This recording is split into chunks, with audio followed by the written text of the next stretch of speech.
മക്കളെ എല്ലാവർക്കും മാഷം ടീച്ചറിന്റെ മറ്റൊരു പുതിയ വീഡിയോയിലോട്ട് ഒരിക്കൽ കൂടി സ്വാഗതം. അപ്പൊ ഇന്ന് ടീച്ചർ എത്തിയിട്ടുള്ളത് 4ാം ക്ലാസ്സിലെ കൂട്ടുകാർക്ക് യൂസ്ഫുൾ ആവുന്ന ഒരു വീഡിയോയുമായിട്ടാണ് കേട്ടോ. ഇനി നമുക്ക് കുറച്ച് ദിവസങ്ങൾ കൂടി നമ്മുടെ സെക്കൻഡ് ടേം എക്സാമിനായിട്ടുള്ളൂ അല്ലേ? അപ്പൊ എല്ലാ കൂട്ടുകാരും ടൈം ടേബിൾ ഒക്കെ കണ്ടിട്ടുണ്ടായിരിക്കല്ലോ. എല്ലാവരും പഠിക്കാനൊക്കെ തുടങ്ങിയിട്ടുണ്ടായിരിക്കില്ലേ? ഇനി ഏതെങ്കിലും കൂട്ടുകാർ തുടങ്ങാത്തതായിട്ടുണ്ടെങ്കിൽ ഒട്ടും തന്നെ വിഷമിക്കേണ്ട കേട്ടോ. മക്കളുടെ എക്സാം ഒക്കെ ഈസി ആവാനായിട്ട് യൂസ്ഫുൾ ആവുന്ന വീഡിയോയുമായിട്ടാണ് ടീച്ചർ ഇന്ന് എത്തിയിട്ടുള്ളത് കേട്ടോ. അപ്പൊ ഇന്നത്തെ ക്ലാസ്സിൽ കൂട്ടുകാർക്ക് ഒരു ചെറിയൊരു സർപ്രൈസ് കൂടി ഉണ്ട് കേട്ടോ. അതെന്താന്നുള്ളത് ടീച്ചർ വഴിയെ പറയാം. അപ്പൊ നമുക്ക് എന്ത് ചെയ്യാം, നമ്മുടെ ക്ലാസ്സിലോട്ട് പോവാല്ലേ. ഇന്നത്തെ ക്ലാസ്സിൽ ടീച്ചർ പറഞ്ഞു നമ്മൾ ഗണിതമാണ് ഡിസ്കസ് ചെയ്യുന്നത് കേട്ടോ. ഗണിതത്തിൽ മുൻ വർഷങ്ങളിൽ കൂടുതൽ തവണ ആവർത്തിച്ചിട്ടുള്ള ചോദ്യങ്ങളും അതുപോലെ തന്നെ ഇനി നമുക്ക് വരാൻ ഏറെ സാധ്യതയുള്ളതുമായിട്ടുള്ള ചോദ്യങ്ങളൊക്കെയാണ് ടീച്ചർ ഇന്നത്തെ ക്ലാസ്സിൽ പറയാനായിട്ട് പോകുന്നത് കേട്ടോ. അപ്പൊ ഇന്ന് നമ്മൾ പറയുന്ന കാര്യങ്ങളൊക്കെ തന്നെ നല്ല വൃത്തിക്ക് പഠിച്ചു പോയാൽ തന്നെ നമുക്ക് അത്യാവശ്യം നല്ല മാർക്ക് നിങ്ങളുടെ എക്സാമിന് സ്കോർ ചെയ്യാനായിട്ട് പറ്റൂ കേട്ടോ. ഓക്കെ മക്കളെ, അപ്പൊ നമുക്ക് നമ്മുടെ ക്ലാസ്സിലോട്ട് പോവാം. അതിലോട്ട് പോകുന്നതിന് മുന്നേ ടീച്ചർ എപ്പോഴും പറയുന്ന പോലെ തന്നെ നമ്മുടെ ചാനൽ ആദ്യമായിട്ട് കാണുന്ന കൂട്ടുകാരുണ്ടെങ്കിൽ ചാനൽ സബ്സ്ക്രൈബ് ചെയ്യാനും വീഡിയോ മക്കൾക്ക് യൂസ്ഫുൾ ആയിട്ട് തോന്നുകയാണെങ്കിൽ നിങ്ങളുടെ ക്ലാസ്സിലൊക്കെ പഠിക്കുന്ന മറ്റു കൂട്ടുകാർക്ക് കൂടി ഷെയർ ചെയ്ത് കൊടുക്കാനായിട്ട് മറക്കരുത് കേട്ടോ. ഓക്കെ മക്കളെ, അപ്പൊ നമുക്ക് ഗണിതത്തിലെ ആദ്യത്തെ പ്രവർത്തനത്തിലോട്ട് പോയാലോ?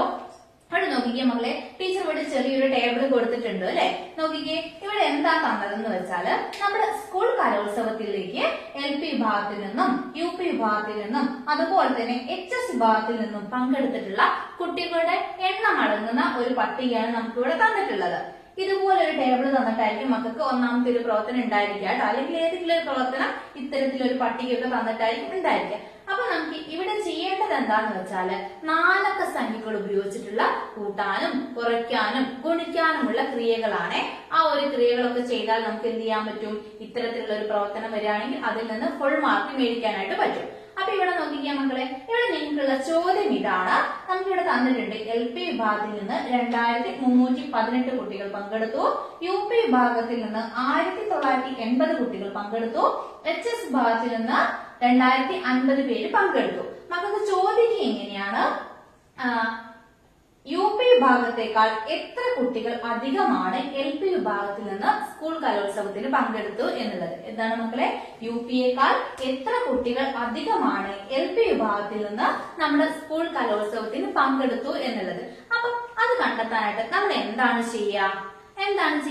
ഈ ഒരു ക്വസ്റ്റ്യൻ കേട്ടപ്പോൾ തന്നെ ഒരുപാട് കൂട്ടുകാർക്ക് ഉത്തരം കിട്ടിയിട്ടുണ്ടായിരിക്കില്ലേ? എന്താണ് അവിടെ ചെയ്യേണ്ടത്, ഏത് ക്രിയയാണ് ചെയ്യേണ്ടത് എന്നതൊക്കെ നമുക്ക് ഒരുപാട് കൂട്ടുകാർക്ക് കിട്ടിയിട്ടുണ്ടായിരിക്കും. അപ്പൊ അങ്ങനെയുള്ള മക്കളുണ്ടെങ്കിൽ എന്ത് ചെയ്യാം, നമ്മുടെ വീഡിയോ ഒന്ന് പോസ്റ്റ് ചെയ്ത് വെച്ചിട്ട് പെട്ടെന്ന് ഒരു നോട്ട് ബുക്ക് എടുത്ത് വെച്ചിട്ട് ഒന്ന് ആൻസർ ചെയ്ത് നോക്കുക കേട്ടോ. എന്നിട്ട് അവസാനം എന്ത് ചെയ്യുക, ആൻസർ ശരിയാണോ എന്നുള്ളതൊന്ന് വീഡിയോയിൽ ചെക്ക് ചെയ്താൽ മതി കേട്ടോ. അല്ലാത്ത കൂട്ടുകാരുണ്ടെങ്കിൽ എന്ത് ചെയ്യുക, ഒട്ടും തന്നെ വിഷമിക്കേണ്ട. എങ്ങനെയാണ് എളുപ്പത്തിലും അതുപോലെ തന്നെ വളരെ പെട്ടെന്നൊക്കെ ഇത്തരത്തിലൊരു പ്രോബ്ലം വന്നാൽ നമുക്ക് ഒരു മാർക്ക് പോലും പോവാതെ ചെയ്യാ എന്നുള്ള കാര്യമൊക്കെ ടീച്ചർ പറഞ്ഞു തരാം കേട്ടോ. അപ്പൊ നമ്മുടെ ക്വസ്റ്റ്യൻ എന്തായിരുന്നു, UP വിഭാഗത്തെക്കാൾ എത്ര കുട്ടികൾ അധികമാണ് LP വിഭാഗത്തിൽ നിന്ന് സ്കൂൾ കലോത്സവത്തിൽ പങ്കെടുത്തു എന്നതാണ് അല്ലെ.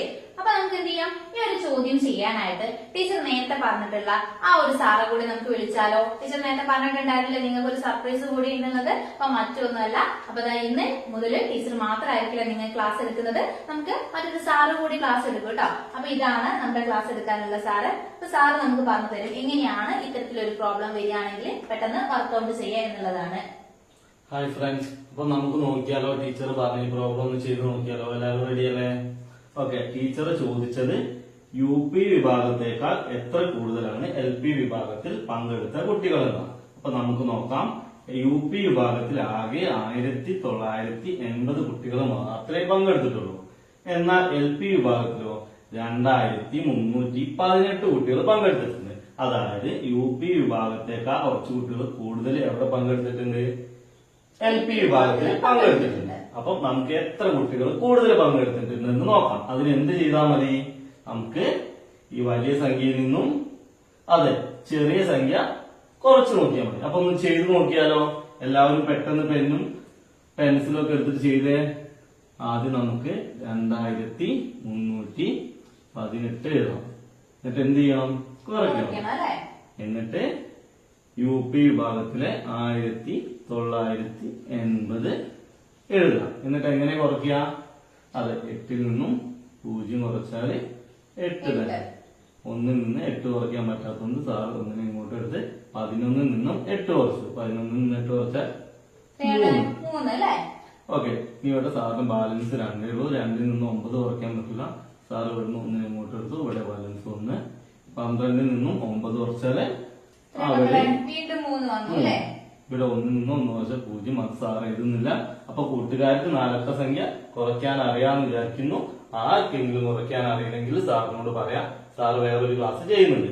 അപ്പൊ നമുക്ക് എന്ത് കിട്ടി? ഇവര് തമ്മിലുള്ള വ്യത്യാസം 338. അതായത് എന്താണ്? 338 കുട്ടികൾ കൂടുതലാണ്. എവിടെ ടീച്ചറെ കൂടുതൽ? ഇവിടെ കൂടുതൽ LP വിഭാഗത്തിൽ അധികമാണ് അല്ലെ? 338 പിള്ളേര് LP വിഭാഗത്തില്. UP വിഭാഗത്തെ സംബന്ധിച്ച് നോക്കുകയാണെങ്കിൽ കൂടുതലാണ് എന്ന് നമ്മൾ കണ്ടെത്തി. എല്ലാ കൂട്ടുകാർക്കും കിട്ടിയല്ലോ. ഓക്കെ, ഇതുപോലെ തന്നെ നമുക്ക് ഇവിടെ നിന്ന് വരാവുന്ന മറ്റൊരു പ്രവർത്തനം എന്ന് പറയുന്നത്, നമുക്കിപ്പോ ഇവിടെ 3 വിഭാഗം തന്നിട്ടില്ലേ? LP വിഭാഗം, UP വിഭാഗം, HS വിഭാഗം. മക്കൾക്ക് ചോദിക്കുക എങ്ങനെയാണ് ആകെ മൊത്തം എത്ര കുട്ടികളാണ് സ്കൂൾ കലോത്സവത്തിൽ പങ്കെടുത്തു എന്നത് കേട്ടോ. എന്താണ് ആകെ മൊത്തം എത്ര കുട്ടികളാണ് സ്കൂൾ കലോത്സവത്തിൽ പങ്കെടുത്തു എന്നുള്ളത്. അപ്പൊ അത് നമുക്ക് എങ്ങനെ കണ്ടെത്താം? സാറ് പറഞ്ഞ എങ്ങനെയാ നമുക്ക് അത് കണ്ടെത്താം? അതായത് ടീച്ചർ ചോദിക്കുന്നത് ആകെ എത്ര കുട്ടികൾ പങ്കെടുത്തിട്ടുണ്ട്. അതായത് LPയിലും UPയിലും HSലും കൂടെ എത്ര കുട്ടികൾ പങ്കെടുത്തിട്ടുണ്ട്. നമുക്കിവിടെ തന്നിട്ടുണ്ട് LPയില് 2318 കുട്ടികളും, അതുപോലെ തന്നെ UPയില് 1980 കുട്ടികളും, അതുപോലെ തന്നെ HSല് 2050 പിള്ളേരാണ് പങ്കെടുത്തിട്ടുള്ളത്. അപ്പം ആകെ എത്ര കുട്ടികൾ പങ്കെടുത്തിട്ടുണ്ടെന്ന് കണ്ടുപിടിക്കാൻ വളരെ സുഖമാണല്ലോ. എന്ത് ചെയ്താൽ മതി? ഈ 3ഉം കൂടെ കൂട്ടി നോക്കിയാ പോലെ. അപ്പം നമുക്കൊന്ന് കൂട്ടി നോക്കിയാലോ ടീച്ചറെ? 2318 പ്ലസ് കൂട്ടണം 1980 2050. ഓക്കെ, ഇനി നമുക്കൊന്ന് കൂട്ടി നോക്കാം. ആദ്യം തന്നെ ഇവരെ 3 പേരെയും സാർ കൂട്ടി. അപ്പൊ 8ലേക്ക് 0 കൂട്ടിയാല് 8. പിന്നെ സാർ ഇവിടെ 8 എഴുതി. പിന്നെ 8ഉം 1ഉം 9, 9ഉം 5ഉം 14, സാറ് 4 എഴുതി. ഇനി 1ഉം 3ഉം 4 അല്ലേ? 4ഉം 9ഉം 13 അല്ലേ? 13ഉം 0ഉം 13 0 എത്രയാണ്? 13 തന്നെ അല്ലേ? സാറ് 3 എഴുതി. ബാലൻസ് 1 നടക്കുള്ളൂ. 1ഉം 2ഉം 3, 3ഉം 1ഉം 4, 4ഉം 2ഉം 6 അല്ലേ? നമുക്ക് ടോട്ടൽ എത്ര കിട്ടി? 6348 എന്ന് കിട്ടി. ഇത് എന്താണ് മക്കളെ? എന്താണ് നമ്മളിത് കണ്ടെത്താനായിട്ട് പറഞ്ഞത്? എന്താ പറഞ്ഞത്? ആകെ എത്ര കുട്ടികളാണ് കലോത്സവത്തില് പങ്കെടുത്തു എന്നുള്ളത്. നമുക്ക് എത്ര കിട്ടിയത്? ടോട്ടല് 6348. എല്ലാ കൂട്ടുകാർക്കും കിട്ടിയോ?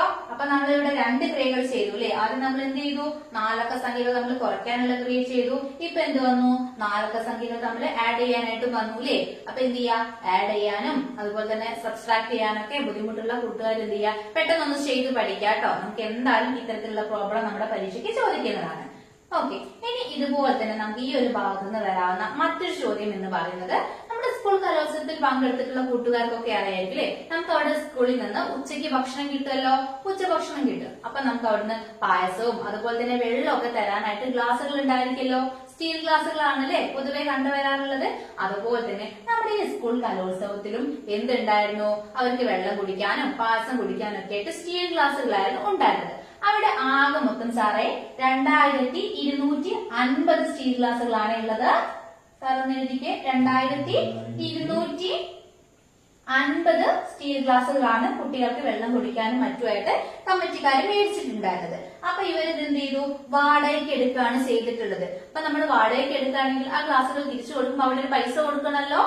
അങ്ങനെയാണെങ്കിൽ ഇവിടെ ഒരു ഗ്ലാസ്സിന് നമുക്ക് പറഞ്ഞിട്ടുള്ളത് 3 രൂപയാണ്. ഒരു ഗ്ലാസ്സിന് വാടക എത്രയാന്ന് പറഞ്ഞിട്ടുണ്ട്? 3 രൂപയാണ്. അത്തരത്തിലുള്ള 2250 ഗ്ലാസുകളാണ് നമ്മൾ വാടകയ്ക്ക് എടുത്തിട്ടുള്ളത്. എങ്കിൽ നമ്മൾ കണ്ടെത്തേണ്ടത് ഇത്രയാണ്: ഈ 2250 ഗ്ലാസുകൾ വാടകയ്ക്ക് എടുക്കുമ്പോൾ ആകെ എത്ര തുകയാണ് നമ്മൾ ആ ഒരു കടക്കാരന് നൽകേണ്ടത് എന്നതാണ് കേട്ടോ. എങ്ങനെയാണ് മക്കൾ അത് കണ്ടെത്തേണ്ടത്? എങ്ങനെയാണ് സാറേ ഒന്ന് പറഞ്ഞെങ്കിൽ നമ്മൾ കണ്ടെത്തും. ഓക്കെ ഫ്രണ്ട്സ്, നമുക്ക് നോക്കാം. ഇവിടെ ടീച്ചർ പറഞ്ഞത് 2250 ഗ്ലാസുകൾ അവർ യൂസ് ചെയ്തിട്ടുണ്ട്. അതായത് വെള്ളം കുടിക്കാൻ വേണ്ടിട്ട് ഉപയോഗിച്ചിട്ടുണ്ട്. അതിൽ ഒരു ഗ്ലാസിന്റെ റെന്റ് എന്ന് പറയുന്നത് 3 രൂപയാണ്. അപ്പൊ സാർ നമ്മൾ ഈ വലിയ സംഖ്യയായിട്ട് 2250 അവിടെ നിൽക്കട്ടെ. ആദ്യം നമുക്ക് ഒരു 4 ഗ്ലാസ് എടുത്തു കഴിഞ്ഞാൽ അതിന് എത്ര രൂപ റെന്റ് വരും നോക്കാം. അതായത് നമുക്ക് എന്ത് ചെയ്താൽ മതി, ഓരോ ഗ്ലാസിന്റെ റെന്റും കൂട്ടി നോക്കിയാൽ മതി. അപ്പം ഇവിടെ 4 ഗ്ലാസ്സാണ് സാർ എടുത്തത്. 3 കൂട്ടണം 3 കൂട്ടണം 3 കൂട്ടണം 3 3 3 6 6 3 9 അല്ലേ? 9 3 12 12 കിട്ടി. അതായത് 4 ഗ്ലാസുകൾക്ക് എത്ര രൂപയായിരിക്കും? 12 രൂപയായിരിക്കും അല്ലേ? അപ്പൊ നമ്മുടെ എത്ര ഗ്ലാസുകളാണ് ചോദിച്ചത്? 2250 ഗ്ലാസുകൾക്ക് എത്ര രൂപയായിരിക്കും എന്നതാണ് ചോദിച്ചിട്ടുള്ളത്. അതായത് 4 മൂന്നുകൾ കൂട്ടിയാൽ 12 കിട്ടും. അങ്ങനെയാണെങ്കിൽ 2250 മൂന്നുകൾ കൂട്ടിയാൽ എത്ര രൂപ കിട്ടും എന്നാണ് നമുക്ക് കാണേണ്ടത്. അതാണ് നമ്മളോട് ടീച്ചർ ചോദിച്ചത്. അപ്പൊ 2250 മൂന്നുകൾ കൂട്ടിക്കഴിഞ്ഞാൽ എത്ര കിട്ടുമെന്ന് കാണാൻ വേണ്ടി എന്ത് ചെയ്താൽ മതി? കൂട്ടണ്ടല്ലോ. തുടർച്ചയായ കൂട്ടലിന് പകരം നമുക്ക് എന്ത് ചെയ്താൽ മതി? ഗുണിച്ചാ പോരെ. അപ്പം നമുക്ക് ഈ സംഖ്യയെ 3 കൊണ്ട് ഗുണിച്ചു കഴിഞ്ഞാൽ നമുക്ക് എന്ത് കിട്ടും? 2250 ക്ലാസുകൾക്ക് എത്ര രൂപ റെന്റ് വരും എന്നത് കിട്ടും. നമുക്കൊന്ന് ചെയ്തു നോക്കിയാലോ. 2250 ഗുണിക്കണം 3. ഒറ്റയ്ക്ക് അറിയുന്ന കൂട്ടുകാർ എന്ത് ചെയ്യാ? ചെയ്തു നോക്കുക കേട്ടോ. അറിയാത്തവര് ഇവിടെ ശ്രദ്ധിക്കുക കേട്ടോ. ആദ്യം തന്നെ ഈ 3നെ ഈ 0 കൊണ്ട് ഗുണിച്ചു നോക്കാം. 0 3 × 0 എത്രയാണ്? എത്രയാണ് മക്കളെ? 0 വരിക അല്ലെ? 0. അതായത് ഏത് സംഖ്യയെ 0 കൊണ്ട് ഗുണിച്ചു കഴിഞ്ഞാലും എത്രയാണ് നമുക്ക് കിട്ടുക? 0 തന്നെ. അതുകൊണ്ട് ഇവിടെ 3 കൊണ്ട് ഗുണിച്ചപ്പോൾ നമുക്ക് 0 കിട്ടി. ഇനി ഈ 3നെ 5 കൊണ്ട് ഗുണിക്കണം. 3 5 15 അല്ലെ? 3 × 5 15. സാർ 5 എഴുതി. 1 ഇവിടെ പറഞ്ഞു. ഇനി ഈ 3നെ സാറി 2 കൊണ്ട് ചെയ്തു. 3 × 2 എത്രയാണ് മക്കളെ? 6 ആണ് അല്ലെ? 6ഉം 1 എത്രയാണ്? 7. അതായത് 3 × 2 6. 6ലേക്ക് 1 കൂട്ടി 7 ഇവിടെ എഴുതി സാറ്. ഇനി ഈ 3നെ എന്ത് ചെയ്യണം? ഈ 2 കൊണ്ടും ഗുണിക്കണം. 3 × 2 6 അല്ലെ? 6. അങ്ങനെയാണെങ്കിൽ ഒരു ഗ്ലാസ്സിന് 3 രൂപ വെച്ച് 2250 ഗ്ലാസുകൾക്ക് 6750 രൂപ നൽകേണ്ടി വരും. ഓക്കെ, എല്ലാവർക്കും മനസ്സിലായോ? ഇനി ആർക്കെങ്കിലും ഈ ഗുണനം മനസ്സിലായിട്ടില്ലെങ്കിൽ സാറിനോട് പറയാ, കമന്റ് ആയിട്ട് ഇടാ. അപ്പൊ സാർ എന്താക്കും? ഈ ഗുണനം മാത്രം ഒരു ക്ലാസ് ആയിട്ട് എടുത്തു തരുന്നുണ്ട്. അപ്പൊ കൂട്ടുകാർക്ക് ഈ 4 സംഖ്യകൾ ഉപയോഗിച്ച് കൂട്ടാനും കുറയ്ക്കാനും സാറ് പറഞ്ഞപ്പോൾ തന്നെ ഗുണിക്കാനൊക്കെ പ്രയാസം ഉണ്ടെങ്കിൽ നമ്മുടെ കമന്റ് ബോക്സിൽ പറയാട്ടോ. നമുക്ക് ഇന്നത്തെ ക്ലാസ്സിൽ എല്ലാം കൂടി ഡീറ്റെയിൽ ആയിട്ട് പറയാനായിട്ട് കഴിയില്ല. അപ്പൊ നമുക്ക് എന്ത് ചെയ്യാം? അത് സെപ്പറേറ്റ് ആയിട്ട് നമ്മൾ വേറൊരു ക്ലാസ് എടുത്തു തരാം കേട്ടോ. അപ്പൊ ഏതെങ്കിലും കൂട്ടുകാർക്ക് പ്രയാസം ഉണ്ടെങ്കിൽ നമ്മുടെ കമന്റ് ബോക്സിൽ പറയാട്ടോ. അപ്പൊ നമ്മുടെ ഒന്നാമത്തെ പ്രവർത്തനം ഏറെക്കുറെ കഴിഞ്ഞിട്ടുണ്ട്.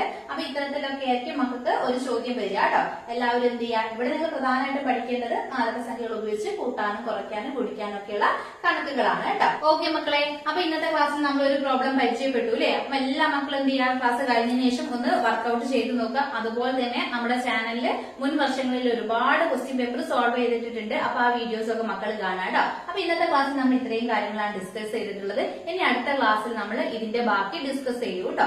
ഓക്കെ മക്കളെ, അപ്പൊ നമുക്ക് എന്ത് ചെയ്യാം? ഇന്നത്തെ ക്ലാസ് ഇതോട് കൂടിയിട്ട് വൈൻഡപ്പ് ചെയ്യാം അല്ലെ? മറ്റൊരു പുതിയ വീഡിയോ ആയിട്ട് നമുക്ക് വീണ്ടും കാണാം.